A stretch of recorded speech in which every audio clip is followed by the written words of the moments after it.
Hare Krishna devotees, please accept my humble obeisances. ఈరోజు భాగవతం ఈ Zoom మీటింగ్లో జాయిన్ అయిన అందరికీ నా వినమ్ర నమస్కారాలు. ఈరోజు మనం భాగవతం ఒక ఒక శ్లోక చదువుతాము. దాని ఆ, ముందు నేను క్విక్ ప్రేయర్స్ చేస్తాను.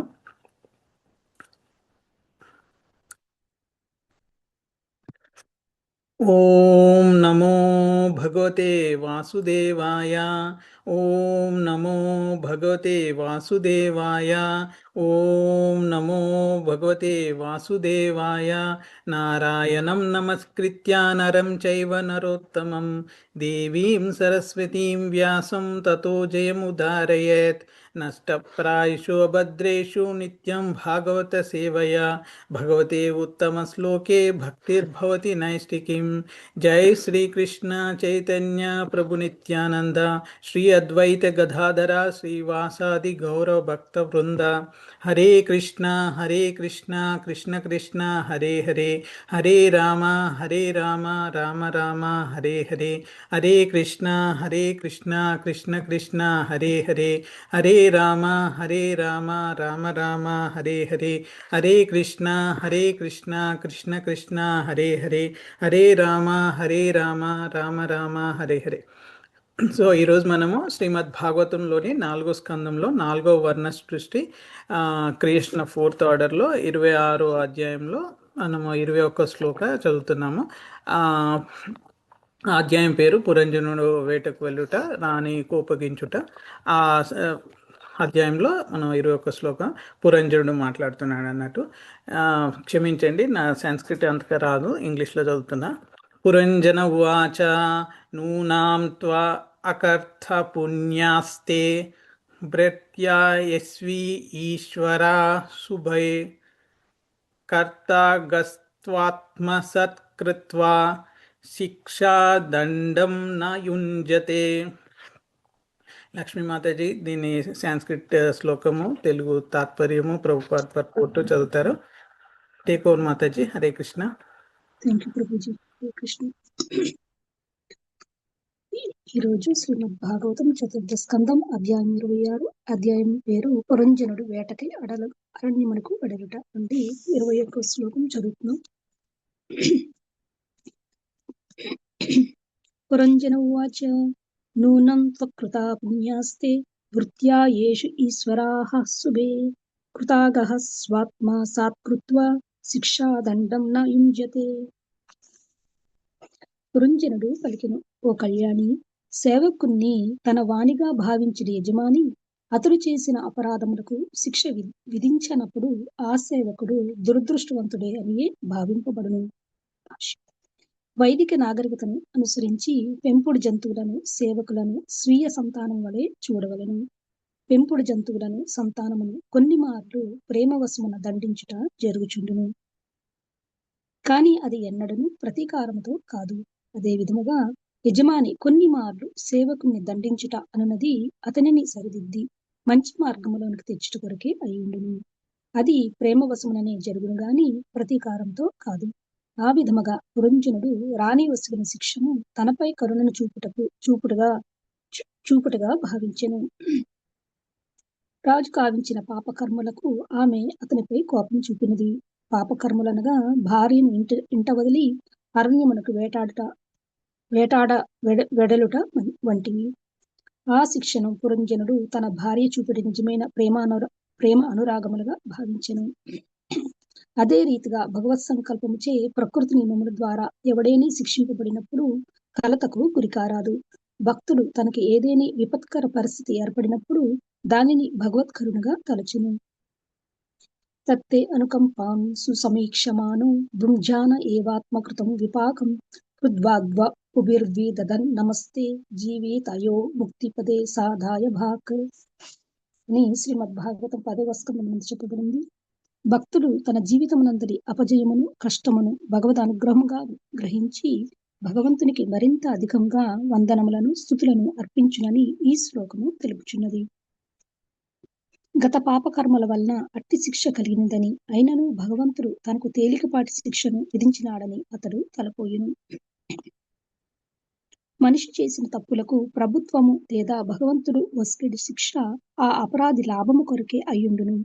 హంతకునికి మరణ శిక్ష విధించడి రాజు కరుణాహృదయునిగా భావించబడునని మనుసంహిత యందు తెలుపబడింది. ఏలయన ఈ జన్మలో శిక్షను అనుభవించిన హంతకుడు పాపము నుండి విముక్తుడై పాపరహితమైన జన్మను పొందును. యజమాని వసిగిన శిక్షను పురస్కారంగా భావింపగలిగినచో సేవకుడు అదే పొరపాటును తిరిగి తిరిగి చేయకుండును. Thank you Prabhuji. Hare Krishna. Thank you very much Mataji. Hare Krishna. So మనం ప్రేయర్స్తో స్టార్ట్ చేద్దాము. ఓం అజ్ఞానతిమిరంధస్య జ్ఞానాంజనాశలాకయా చక్షురున్మిలితం येन తస్మై శ్రీగురవే నమః. శ్రీచైతన్యమనోభీష్టం స్థాపితం येन భూతలే స్వయం రూప కదా మహ్యం దదాతి స్వపదాంతికం. నమో ఓం విష్ణుపదాయ కృష్ణపృష్ఠాయ భూతలే శ్రీమతే భక్తివేదాంత స్వామినితి నామినే. నమస్తే సరస్వతీ దేవే గౌరవాణి ప్రచారిణే నిర్విశేషే శూన్యవాది పాశ్చాత్య దేశతారిణే. జయ శ్రీ కృష్ణ చైతన్య ప్రభు నిత్యానంద శ్రీ అద్వైత గదాధర శ్రీవాసాది గౌర భక్త బృంద. హరే కృష్ణ కృష్ణ కృష్ణ హరే హరే హరే రామ్ రామ్ రామ్ హరే హరే. హరే కృష్ణ కృష్ణ కృష్ణ హరే హరే హరే రామ్ రామ్ రామ్ హరే హరే. హరే కృష్ణ కృష్ణ కృష్ణ హరే హరే హరే రామ్ రామ్ రామ్ హరే హరే. సో ఈరోజు మనము సేమ్ చాప్టర్ కంటిన్యూ చేస్తున్నాము. 26th చాప్టర్ పురంజనుడు వేటకు వెళ్ళడం తర్వాత వచ్చే వరకల్లా రాణి కోపంగా ఉన్నాడు అనే అధ్యాయంలో మనం 4 సెక్షన్స్ ఉన్నాయని మనం ఈ చాప్టర్ బిగినింగ్లో చూసాము.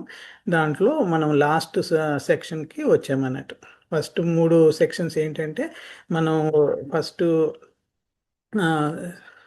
సెక్షన్లో మనం చూసింది ఏంటంటే రథంపై వేటకు బయలుదేరి పురంజనుడు వెళ్ళాడు. తర్వాత సెక్షన్లో అడవిలో పురంజనుడు వేటాడడం జరిగింది. తర్వాత 3వ సెక్షన్లో పురంజనుడు ఇంటికి తిరిగి రావడం. ఇప్పుడు 4వ భాగంలో మనం భార్యను ప్రసన్నం చేయుట అనే సెక్షన్లో మనం ఫస్ట్ శ్లోకం ఒకటి ఈరోజు చదువుతున్నాం. సో దాని సందర్భం మనకు తెలుసు. ఇది నారద ముని ప్రాచీన భవిష్యత్తుకి ఒక అలెగోరికల్ స్టోరీ లాగా ఒక ఆయన కథనే ఈ కథ రూపంలో మన అందరి కథ పురంజనుని కథ యాక్చువల్గా. సో అది అందులో పురంజనుడు అంటే ప్రాచీన పరిస్థితే. అతని కథనే ఈ అలెగోరికల్ స్టోరీ విధంగా చెప్తున్నాడు నారద ముని ప్రాచీన పరిస్థితి. సో దాంట్లో మనం ఫస్ట్ మనం ఇప్పటిదాకా చూసిన కథలో పురంజనుడు వేటకి వెళ్ళాడు, భార్యకు చెప్పకుండా వెళ్ళాడు. సో భార్య అతనితో కోపంగా ఉంది అనేది మన సిచ్యువేషన్ అన్నట్టు. సో పురంజనుడు తన తప్పు అంగీకరించాడు. ఎందుకంటే భార్యను తీసుకెళ్ళలేదు, అతను ఒక్కడే ఎంజాయ్ చేయాలని అడవికి వేటాడడానికి జంతువులని వేటాడడానికి వెళ్ళాడు.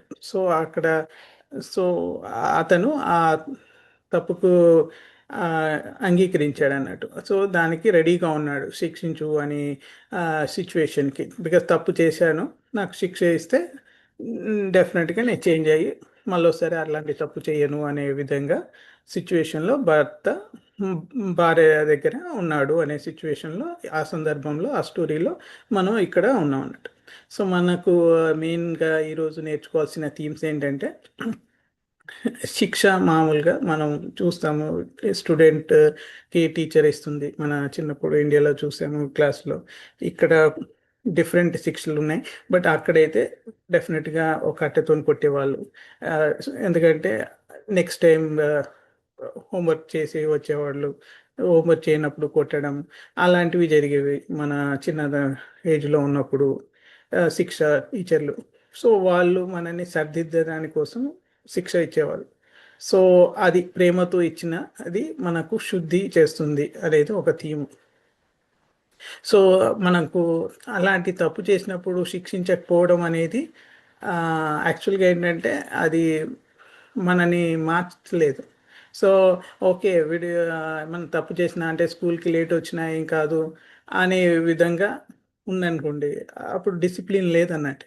చిన్నప్పట్లో పీటీ టీచర్స్ మాకు ఉండేది, నేను చదివిన క్రిస్టియన్ స్కూల్లో.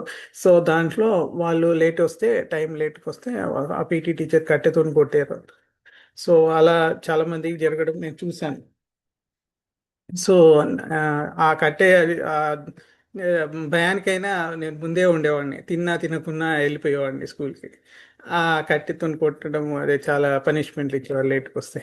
సో అలా అని అన్నట్టు. సో అది యాక్చువల్గా ఏంటంటే అది దయ కాదు, యాక్చువల్గా శిక్షించకుంటే మంచిగా మార్చే అవకాశాన్ని టీచర్ కోల్పోయినట్టే యాక్చువల్గా ఆ టైంలో. సో మనకు ఇప్పుడు మన నిజ లైఫ్లో, మన ఈ లైఫ్లో మనకు కష్టాలు దేవుడు ఇస్తుంటాడు. అది యాక్చువల్గా దేవుడి కరుణగా మనం చూడాలి. సో మన భక్తులు, డివోటీస్ కానీ వీళ్ళ లక్షణం ఎట్లా ఉండాలంటే, ఇలాంటి భగవంతుడు ఇచ్చిన ఇట్లాంటి కష్టాలైనాను అంటే శిక్షలుగా అనుకుంటే అంగీకరించడం. సో మనం గ్రోత్ లైఫ్ని బ్యాలెన్స్ చేసుకుంటా స్పిరిచువల్ లైఫ్లో ప్రోగ్రెస్ కావడం అని చూసుకోవాలన్నమాట. సో ఇవి ఈరోజు మన థీమ్స్. సో ఈరోజు ఫస్ట్ శ్లోకాకు వచ్చేస్తే దాని మీనింగ్ ఏంటంటే, మై డియర్ బ్యూటిఫుల్ వైఫ్ అని స్టార్ట్ చేస్తాడు పురంజనుడు. ఏమని చెప్తున్నాడంటే, యజమాని ఒక సేవకుడి అని తన మనిషిగా స్వీకరించి అతడు తప్పు చేసినప్పుడు శిక్షించకపోతే ఆ సేవకుడు నిజంగా దురదృష్టవంతుడు అనేది ట్రాన్స్లేషన్ అన్నట్టు. సో సో ఇక్కడ మనం టీచర్ టైంలో కొట్టకుంటే, హోంవర్క్ చేయలేదు అని నెక్స్ట్ టైం వాడు హోంవర్క్ చేయాలనుకోడు, ఏదన్నా హోంవర్క్ ఇస్తే టీచర్ క్లాస్లో. సో కాబట్టి కొట్టితే అమ్మో కొడుతుంది అనే భయంతోనైనా వాడు చదివి అర్థం చేసుకొని హోంవర్క్ చేసుకొని వస్తే వాడికి ఆ లెసన్ బాగా అర్థమవుతుంది. క్లాస్లో చెప్పిన పాఠం ఇంటికి వెళ్ళినాక రివైజ్ చేసుకుంటాడు, రాస్తాడు, కాబట్టి వాడికి ఎంత గుర్తుంది అనేది తెలుస్తుంది. సో ఆ టైంలో ఆ శిక్షకు వాల్యూ ఉంది. సో అలాంటి శిక్ష ఇయ్యలేదనుకో ఆ టీచరు, లీనియంట్గా ఉందనుకోండి, అప్పుడు వాడికి ఆ చదువు రాదు. ఎందుకంటే వాడు టీచర్ ఏం చేసినా ఏమన్నది. ఇప్పుడు యుఎస్ కల్చర్లో మనం చూస్తాం, టీచర్స్ కొట్టరు. సో కాబట్టి ఇక్కడ డిఫరెంట్ స్ట్రాటజీస్ ఫాలో అవుతారు వాళ్ళు. బట్ మనకు తెలిసిన, అందరికీ తెలిసిన, ఇండియాలో చదివాం కాబట్టి నేను ఆ ఎగ్జాంపుల్ తీసుకున్నాను. ఇక్కడ వేరే స్ట్రాటజీస్, ఇక్కడ అవుట్ ఆఫ్ స్కూల్ సస్పెన్షన్ అని, లేకపోతే ఇన్ స్కూల్ సస్పెన్షన్ అని కొన్ని ఉంటాయి. సో ఆ విధంగా డిసిప్లిన్స్ ఇక్కడ కూడా ఉంటాయి. లైక్ ఎవరన్నా లైక్ మోస్ట్లీ అల్లరి చేసిన, లైక్ బ్యాడ్ వర్డ్స్ యూజ్ చేసిన, ఇలాంటివి ఇస్తుంటారు. మా వైఫ్ టీచర్ కాబట్టి కొన్ని చెప్పగలుగుతున్నాను, లేకపోతే అవి కూడా చెప్పేవాడిని కాదు. సో ఈరోజు శ్రీల ప్రభుపాద్ ఈ పర్పోర్ట్లో మనకు ఒక భాగవతం శ్లోకం కూడా కోట్ చేశారు. సో దాని ముందు మనం వెళ్ళే ముందు మనకు మెయిన్ పాయింట్స్ ఏంటి, మనము ఏం అర్థం చేసుకోవాలి ఈ శ్లోకాలు అనేది మనం చూస్తే, సో ఈ మన సంస్కృతిలో, మన వేదిక్ సివిలైజేషన్లో జనరల్గా సేవకులు కానీ, పిల్లలు కానీ, అదే పెంపుడు జంతువులు కానీ అందరినీ యాక్చువల్గా వీళ్ళు పర్సనల్ కేర్తోని పిల్లలుగా చూసుకుంటుంటారు. మనం ఇక్కడ కూడా చూస్తాం, ఇక్కడ యుఎస్లో డాగ్స్ని చూసుకుంటాం, క్యాట్స్ వాళ్ళు పెంచుకుంటుంటారు.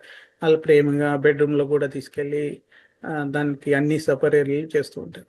సో వాళ్ళు ఇది మనకు అప్పటి నుంచి ఉన్నది. సో వేదిక్ సివిలైజేషన్ నుంచి కూడా ఉంది.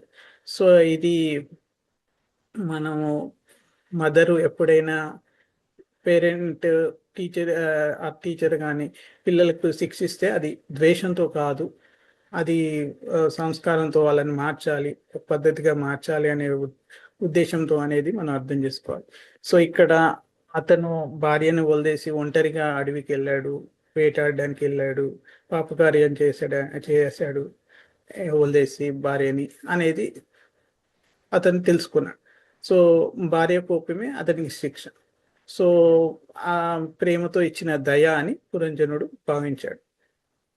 సో మనం కూడా భగవంతుడు ఇచ్చింది కూడా అది ఆయన దయ అనుకొని భావించాలి. అది మనం ఈ శ్లోకాల తాత్పర్యంలో మెయిన్గా నేర్చుకోవాల్సింది.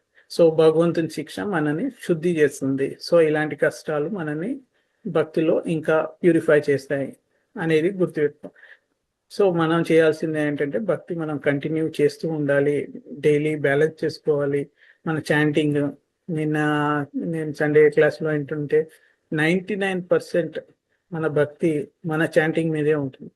చాంటింగ్ ఎంత ప్యూర్గా చేయగలిగితే, ప్యూర్గా అంటే ఫోకస్గా మన చాంటింగ్ చేసేటప్పుడు మన మంత్రం మనం వినేటట్టుగా, మనం డిస్ట్రాక్ట్ కాకుండా చేయగలిగితే, ఫోకస్గా ఆ టైము కృష్ణుడు నాతో ఉన్నాడు అనుకొని ఆ ఫీల్ తోని చేస్తే అది భక్తిలో పురోగతి సాధించడానికి ఇంపార్టెంట్ స్టెప్. మిగతా అన్నిటికన్నా అది చాలా మనకు హెల్ప్ చేస్తుంది. సో నేను సండే సత్సంగ్లో తెలుసుకున్నాను ఎలా అయితే డిస్ట్రాక్షన్స్ ని అవాయిడ్ చేయాలి. ఎలా ఇప్పుడు డిస్ట్రాక్షన్స్ వచ్చినప్పుడు కొందరు రాసుకుంటారు పేపర్లో, ఇలాంటివి మైండ్లో ఆలోచనలు వస్తున్నాయి. సో అవన్నీ మనకు తెలుసు, మన cell phone. So cell phone పక్కన పెట్టేసి చేయాలి. చాంటింగ్ చేయాలంటే సెల్ ఫోన్ పక్కన పెట్టి చేయాలి. సెల్ ఫోన్ ఉంటే నోటిఫికేషన్ వస్తుంది, నీ మైండ్ చేంజ్ అయిపోతుంది. సో ఏదో అడుగుతారు, ఏదో ప్లాన్స్ ఉంటాయి, సో ఏవో చేంజెస్ ఉంటాయి. సో కాబట్టి మనం డిస్ట్రాక్షన్ లేకుండా చాలా మటుకు మన కామన్ ప్రాబ్లం, నాకు ఎస్పెషల్లీ వెరీ కామన్ ప్రాబ్లం, పిల్లలు ఉన్నారు బ్యాలెన్స్ చేస్తుంటాను. సో అంటే ఇప్పుడు ఉంటుంది అన్నట్టు. సో అది మనం చాలా జాగ్రత్తగా చేయాలి. భక్తి అనేది మన చాంటింగ్ మీదే మేజర్గా డిపెండ్ అవుతుంది అనేది తెలుసుకున్నాను. సో ఇంకోటి ఏంటంటే ఇక్కడ రాజు పురంజనుడు నేరస్తుడు కాబట్టి శిక్షిస్తే అతని పాపం తగ్గుతుంది. సో భార్య శిక్షిస్తే అతని పాపం తగ్గుతుంది. ఇప్పుడు శిక్షించేది అందుకే అన్నట్టు, పాపం తగ్గడానికి వస్తుంది అన్నట్టు. సో లేకపోతే వాడు దీనికి ఎన్నో రెట్ల దాన్ని అనుభవించాల్సి వస్తుంది, ఆ ప్రతిఫలాన్ని. సో దానికోసమే ఇప్పుడు మనం చూస్తాము, రాజు ఎవరైనా సిటిజన్స్ లో తప్పులు చేసి హత్యలు చేస్తే వాళ్ళకు మరణ దండన విధిస్తుంటారు. సో ఎందుకంటే అతని పాపం ఇప్పుడే తీస్తే అతను నెక్స్ట్ లైఫ్లలో సఫర్ కాకుండా ఉంటాడు. సో అలా ఉద్దేశంతో రాజు మనం చూసాం ఇలా నేరస్తులకు శిక్షలు ఇస్తుంటారు. మనం ఎన్నో కథల్లో చదివాము, మన పురాణాలలో విన్నాం. సో మనుస్మృతిలో కూడా ఇది చెప్పబడింది అన్నట్టు. సో మనుస్మృతిలో ఏంటంటే నేరస్తులకు రాజు శిక్షిస్తాడు, సో దట్ అతని పాపం తగ్గుతుంది. సో మనం ఈవెన్ మన ఇప్పుడు ధ్రువ మహారాజ్ స్టోరీ చూస్తే అతని తల్లి సునీతికి చాలా కష్టాలు వచ్చినాయి. సెకండ్ వైఫ్ ని వల్ల అతని ధ్రువుడు ఎదుర్కొన్న అవమానం, వాళ్ళ తండ్రి తొడపై కూర్చోలేకపోయాడు. అతనికి లైక్ సురుచి ఎలా ఆ చిన్న పసి హృదయాన్ని గాయపరిచింది.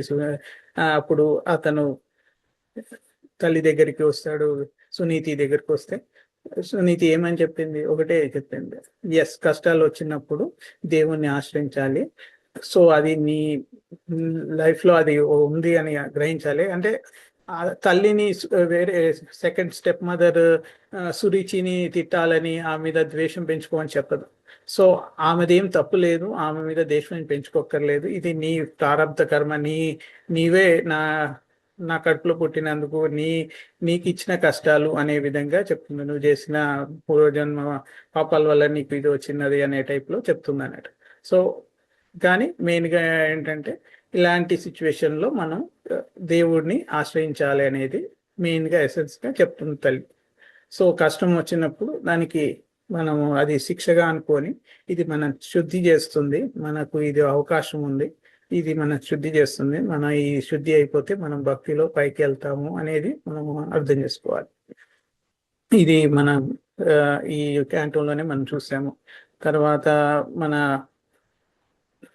ఇప్పుడు ఈ మెయిన్ ఈ అధ్యాయం ఎందుకు వచ్చింది, ఇక్కడ నారద్ ముని ప్రాచీన పరీక్షిత్కి చెప్తున్నాడు, జ్ఞానం ఇస్తున్నాడు. ఈ జ్ఞానం వల్ల ఏమవుతుంది, అతనికి ఈ భగవద్ జ్ఞానం స్పిరిచువల్ ఇంటెలిజెన్స్ వల్ల ఏమైపోతుంది, అతనికి వైరాగ్యం స్టార్ట్ అవుతుంది. సో అది అన్నట్టు మనకు భక్తిలో కూడా జనరల్గా భక్తికి జ్ఞానం వైరాగ్యాలని ఇద్దరు కుమారులు ఉంటారట కథ ప్రకారంగా. భక్తి జ్ఞానం అండ్ విజ్ఞానం, దాని రియలైజ్డ్ నాలెడ్జ్ వల్ల మనకు వైరాగ్యం వస్తుంది.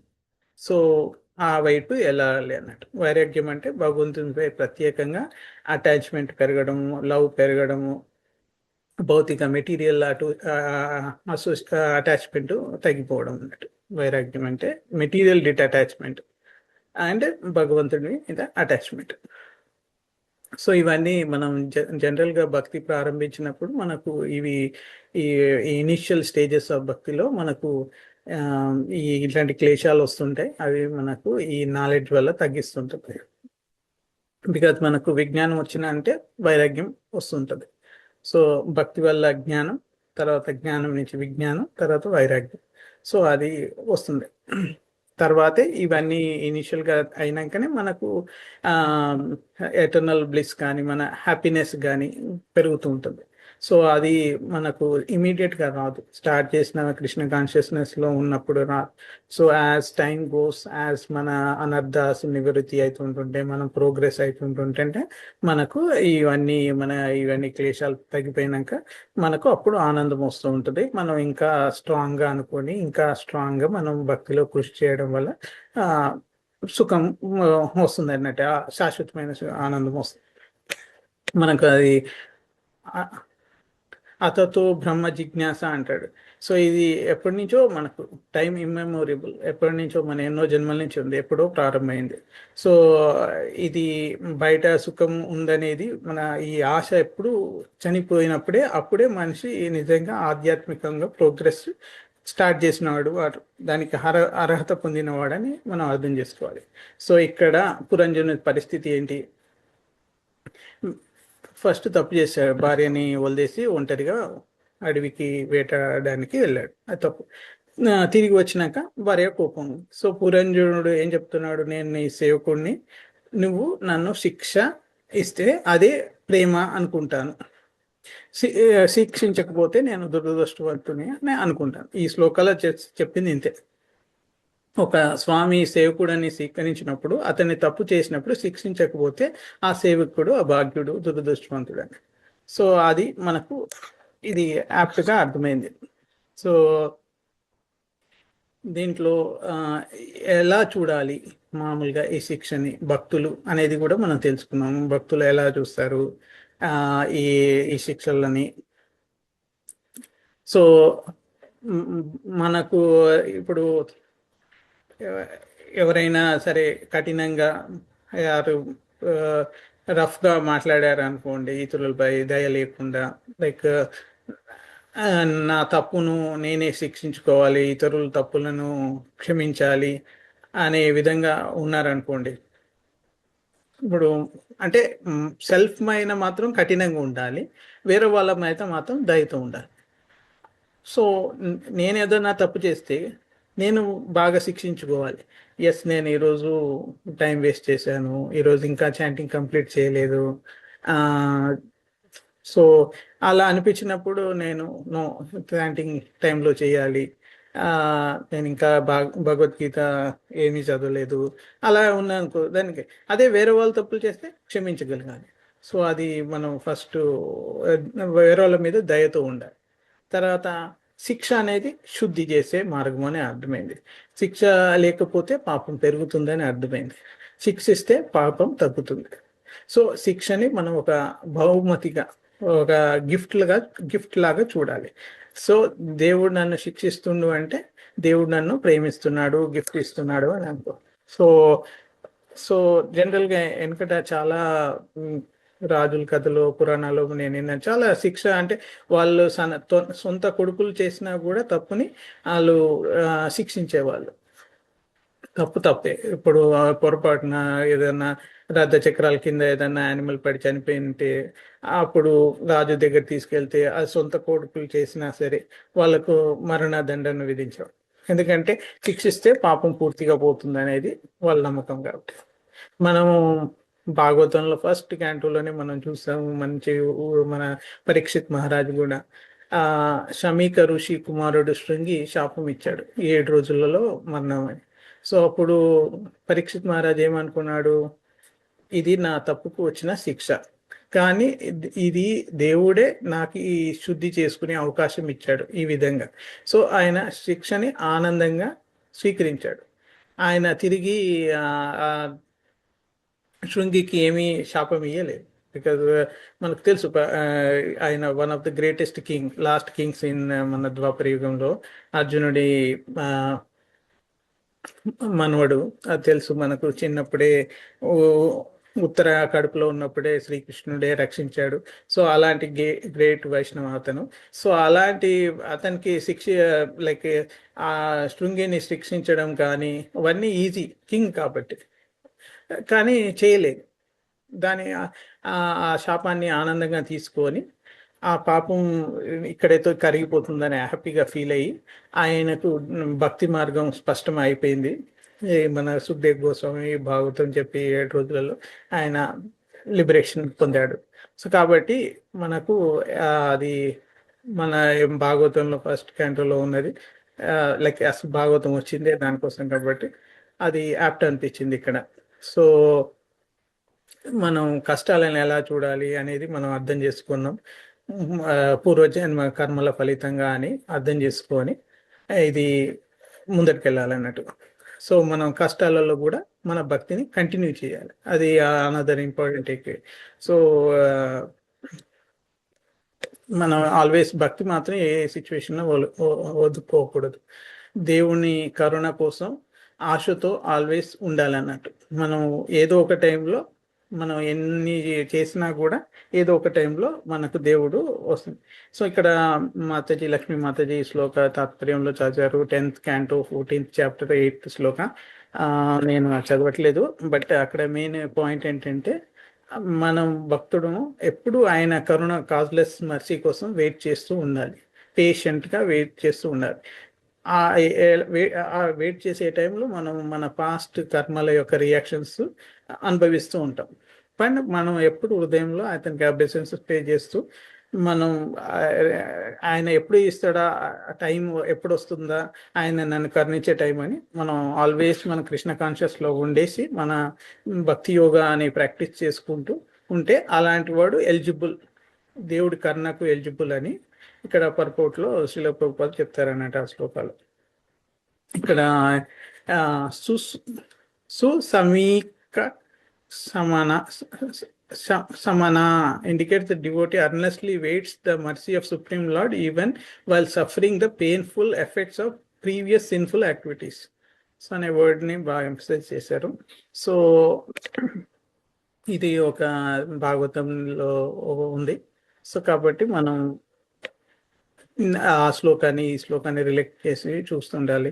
సో మనం చాలా మటుకు మన ఫ్యామిలీలో కూడా మన ఎక్కువ మంది పేరెంట్స్, ఎస్పెషల్లీ ఫాదర్స్ మదర్స్ శిక్షిస్తుంటారు.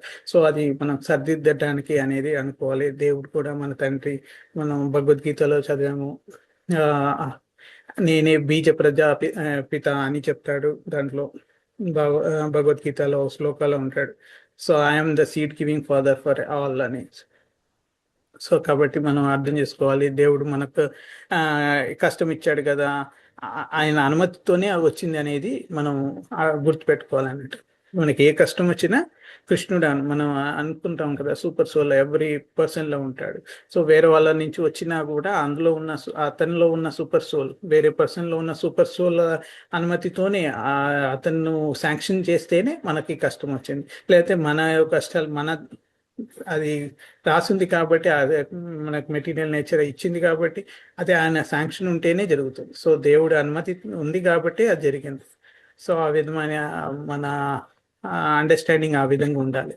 సో మనం శిక్షని మనం స్వీకరించగలగాలి, కష్టాన్ని అంగీకరించగలగాలి, మనం భక్తిని కొనసాగించాలి, దేవుని కరుణ కోసం ఎదురు చూడాలి. సో శిక్ష అనేది శత్రుత్వం కాదు అనేది బాగా అర్థం చేసుకోవాలి. అది ఏదో ఎన్మిటీతో ఇచ్చింది కాదు. శుద్ధి, భగవంతుడు ఇచ్చే కష్టాలు కూడా ప్రేమతో ఇచ్చిన శిక్ష కానీ వేరే విధంగా చూడకూడదు. తప్పు చేసినప్పుడు శిక్ష పడకపోవడం అనేది చాలా దురదృష్టకరము అనేది మనం అందరం అర్థం చేసుకోవాలి. సో శిక్షను అంగీకరించిన వాడే నిజమైన భక్తుడు. సో అది నాకు ఈరోజు ఎసెన్స్ అనిపించింది. ఇంకా ఇంకేమన్నా నేను మిస్ అయ్యానా దీంట్లో నాకు తెలియదు. బట్ భగవద్గీతలో ఆబ్వియస్గా నాకు రిఫరెన్సెస్ ఇష్టం కదా. సో దాంట్లో మనకు చాప్టర్ 2లో 14 శ్లోకం మాత్ర స్పర్శాస్తు కౌంతేయ శీతోష్ణ సుఖ దుఃఖద ఆగమాపాయినో నిత్య భారత. దాంట్లో ఏంటంటే మనకు సీజన్స్ లాగా సుఖ దుఃఖాలు వచ్చి పోతుంటాయి, టెంపరీ, తాత్కాలికము. సో భక్తుడు వాటిని సహనంతో స్వీకరించాలి అనేది చెప్పారు. సో మన ఆబ్వియస్గా ఆల్వేస్ మనం రిఫర్ చేస్తాం 18 చాప్టర్ 66 శ్లోక సర్వధర్మాన్ పరిత్యజ్య మామేకం శరణం వ్రజ అహం త్వాం సర్వ పాపేభ్యో మోక్షయిష్యామి. సో ఇందులో కూడా సరెండర్ మనం చేసినప్పుడు దేవుడే ఆయన రక్షిస్తాడు. సో కష్టాలు వచ్చినా సరే ఇది ఒక ప్యూరిఫికేషన్ ప్రాసెస్ అనేది గుర్తుపెట్టుకోవాలి, శుద్ధికి ప్రక్రియ అని. కాబట్టి ఆయనే మనం రక్షిస్తాడు అనేది మనం కృష్ణ భగవద్గీతలో మనకు చెప్పాడు. అండ్ చతుర్శ్లోకి భగవద్గీతలో కూడా 10th శ్లోకం ఉంటుంది. తేషాం సతతయుక్తానాం భజతాం ప్రీతిపూర్వకం దధామి బుద్ధి యోగంతో ఏనమాం ఉపయాంతి. సో అక్కడ క్లారిటీగా చెప్పాడు, దేవుడు బుద్ధి యోగం ఇస్తాడు. సో ఆ శిక్ష ద్వారా కూడా మనం సర్దించడానికి ప్రయత్నం చేస్తున్నాడు. సో మనం నిజాయితీగా ఉంటే చాలు, అంతే, నిజాయితీగా ఉండాలి అనేది మనం అర్థం చేసుకోవాలి. సో ఇవి ఈరోజు భగవద్గీతలో. ఇంకా 12th చాప్టర్ భక్తి యోగాల చాలా శ్లోకాలు ఉన్నాయి. యాక్చువల్గా భక్తి యోగం మొత్తం 20 శ్లోకాలు ఉంటాయి 12th చాప్టర్లో. ఇక్కడ నాకు మెయిన్గా గుర్తొచ్చింది 13, 14 శ్లోకాలు. దాంట్లో అద్వేష్ట సర్వభూతానం మైత్ర కరుణ ఏవచ నిర్మమో నిరహంకార సమదుఃఖ సుఖక్షమి సంతుష్ట సతతం యోగి యథాత్మా దృఢ నిశ్చయ మయ్యర్పిత మనోబుద్ధిర్ యో మద్భక్త సమే ప్రియ. సో ఇందులో మెయిన్గా ద్వేషం లేకపోవడం, సహనం, క్షమ, శిక్షణ అంగీకరించే భక్తులు ఒక లక్షణాలని చెప్తున్నాడు. సో అక్కడ మనం హిస్టారికల్ గా చూసాము, ధ్రువ మహారాజ్ కథ చూసాము, తర్వాత మన పరీక్షిత్ మహారాజ్ది చూసాము. సో వాళ్ళు ఎలా శుద్ధిగా కావడానికి శిక్షణ స్వీకరించారు అనేది మనకు అర్థమైంది. So this is all what I can say today. ఏమన్నా నా వల్ల మిస్టేక్స్ జరిగినా, ఏదైనా హర్ట్ చేసినా క్షమించండి. Anybody want to add anything or any questions ఏదైనా ఉంటే అడగండి. హరే కృష్ణ.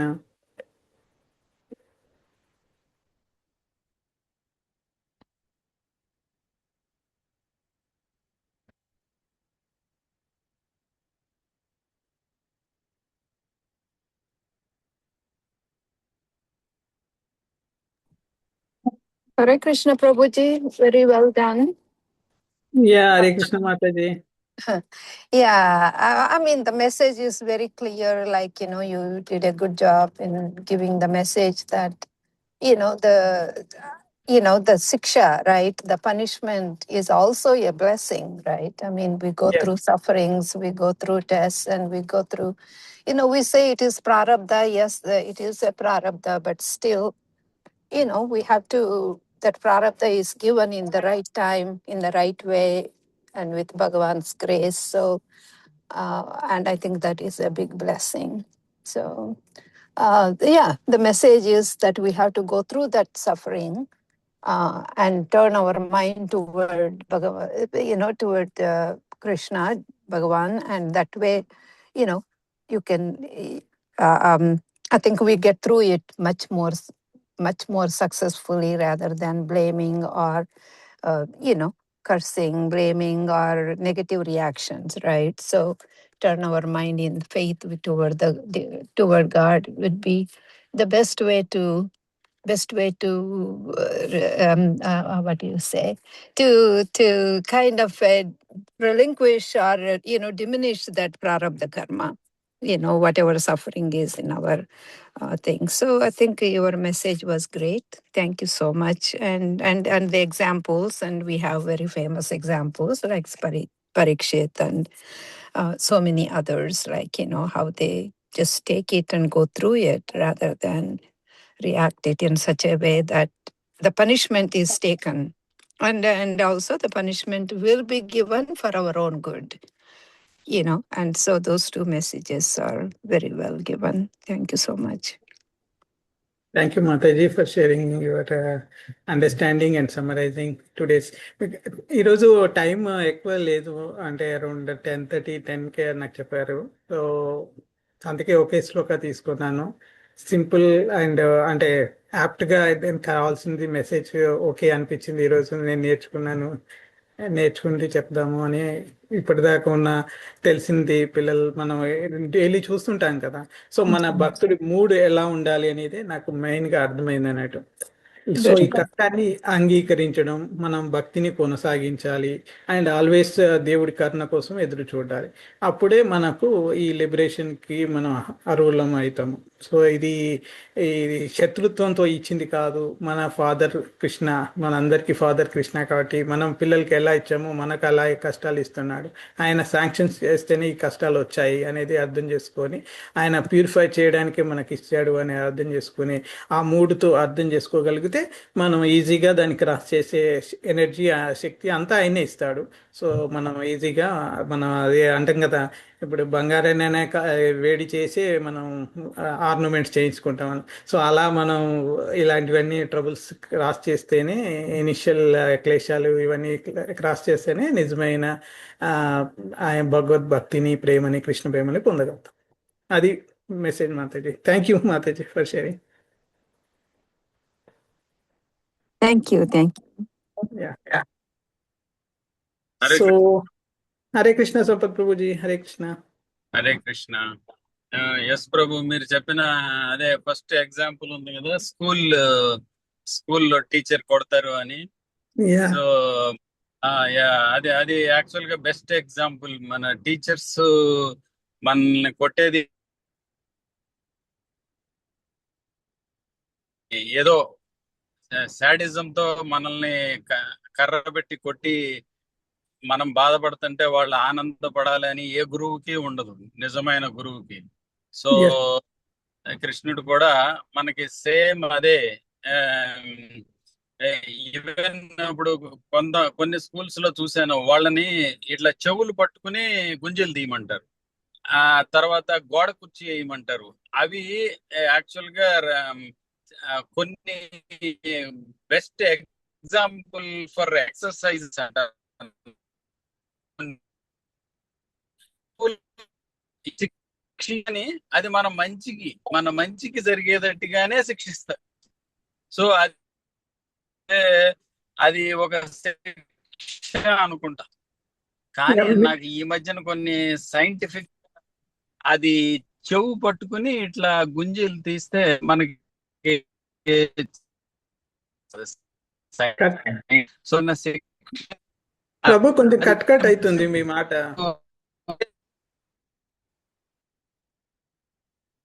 మీ మాట క్లియర్ గా రావట్లేదు, కొంచెం కట్ అవుతా ఉంది. ఓకే మేబీ ప్రభు, నేను డ్రైవింగ్ లో ఉన్నాను, అందుకనే మేబీ కట్ అవుతుందేమో. ఓకే, ఇప్పుడు బానే ఉంది. ఓకే, లాస్ట్ పార్ట్ కొంచెం ఏం లేకపోయారు. ఓకే బట్ ఎసెన్స్ అర్థమైంది. మన గురువులు శిక్షించినా గానీ మనం మంచి గురించి అని తెలవటం గురించి ఈ భౌతికమైన ఎగ్జాంపుల్ ని బట్టి మనం మన కృష్ణుడిది మనం సిమ్యులేట్ చేసి చూసుకుంటే, కృష్ణుడు కూడా మనం ఏ శిక్ష ఇచ్చినా కానీ, కొంతమందికి కొంచెం లైఫ్ లో కొన్ని బాగా ఎక్కువ కష్టాలు రావచ్చు, కొంతమందికి మీడియం రావచ్చు. అది మనం చేసుకున్న దాని ప్రకారమే, మన ప్రారంభ కర్మల ప్రకారమే వస్తాయి అంటారు కదా. సేమ్ కృష్ణుడు కూడా అంటే ఈ భక్తిలో మనం చేసుకున్న దాన్ని ఇంకొంచెం తగ్గించి మనకి ఇవ్వాలనే చూస్తారు ఏ గురువులైనా కానీ. అదే విధంగా కృష్ణుడు కూడా మనం ఏ తప్పు చేసినా గానీ వీలైనంత వరకు ఆయన దగ్గరికి మనల్ని తీసుకెళ్లటం గురించే ఇచ్చే ఈ శిక్షలు కూడా. మన భౌతికమైన టీచర్ ఏ విధంగా అయితే మన మంచికి ఇస్తారో, కృష్ణుడు కూడా అదే విధంగా ఇస్తున్నాడు అని కొంచెం యాక్చువల్ గా ఇవాళ క్లాస్ చెప్తుంటే వింటుంటే కొంచెం బాగా అర్థమైంది. Thank you very much Prabhu. Thank you Prabhu, sharing correct Prabhu. Hare Krishna, right understanding.